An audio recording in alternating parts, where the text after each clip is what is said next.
ರಾಮನಾಮವೆಂಬು ನಾಮವನೆನೆದರೆ ಭಯವಿಲ್ಲ ಮನಕ್ಕೆ.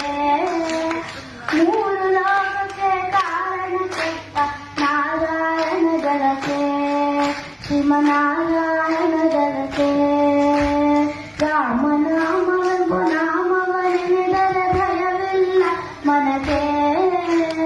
ಮೂರು ಲೋಕಕ್ಕೆ ಕಾರಣ ಕೆಟ್ಟ ನಾರಾಯಣ ಜಲಕ್ಕೆ, ಶ್ರೀಮನಾರಾಯಣ